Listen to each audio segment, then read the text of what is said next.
माजी, माजी कुछ तो बोलिए। माजी आप इतनी जल्दी हमें छोड़कर नहीं जा सकती।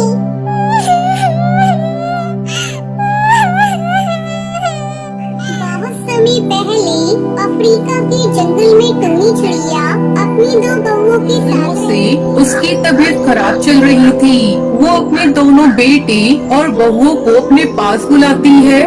मेरे बच्चों, मुझे लगता है अब मैं ज्यादा दिनों तक जिंदा नहीं रह पाऊंगी।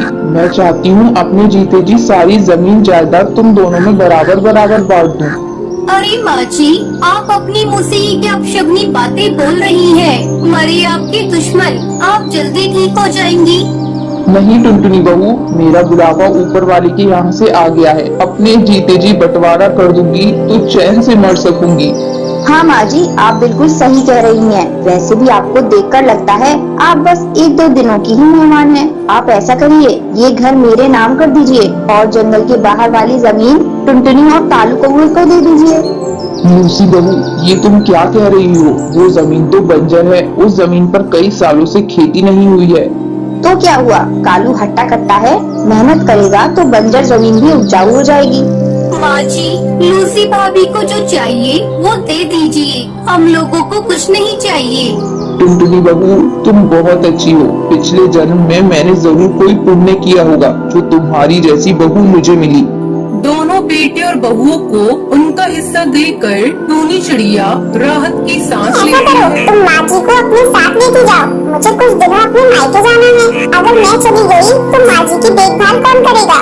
ठीक है भाभी, आप बेफिक्र होकर अपने मायके जाइए। मैं माजी का ख्याल रख लूंगी। कालू कौवा अपनी माँ और पत्नी के साथ एक छोटा सा घोंसला बनाकर रहने लगता है। एक दिन कालू कौवा टुनटुनी चिड़िया से कहता है, टुनटुनी, चलो खेत की सफाई करके सारे कंकड़ पत्थर हटा देते हैं। फिर माँ का आशीर्वाद लेकर बैंगन की खेती करेंगे। ये तो आपने बहुत अच्छा सोचा है जी। देर करने से कोई फायदा नहीं। हम आज से ही खेत की सफाई शुरू कर देते हैं। पत्नी मिलकर खेत का सारा कंकड़ पत्थर हटाकर उसकी सफाई करते हैं, फिर उसमें मिट्टी और खाद डालते हैं।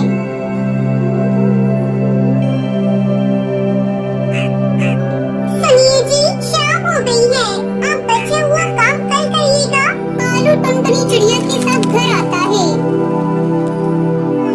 माजी कुछ तो बोलिए। माजी आप इतनी जल्दी हमें छोड़कर नहीं जा सकती।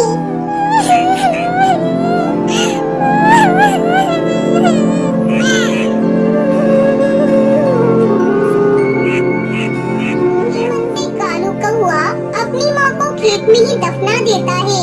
माँ, अपना आशीर्वाद सदा हम पर बनाए रखना।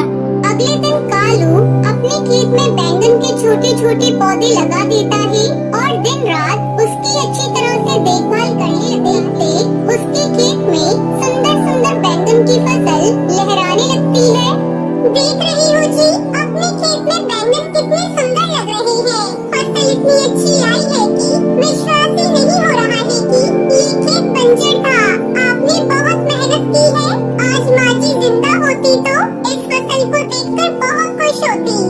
कालू को वो अपने खेत से बैंगन तोड़कर शहर की मंडी में बेच आकर टुनटुनी को दे देता है। टुनटुनी चिड़िया, इन पैसों को ले जाकर एक बक्से में रख दो। मैंने एक जमीन के बारे में बात की है, जल्द ही मैं उस जमीन को खरीद लूंगा।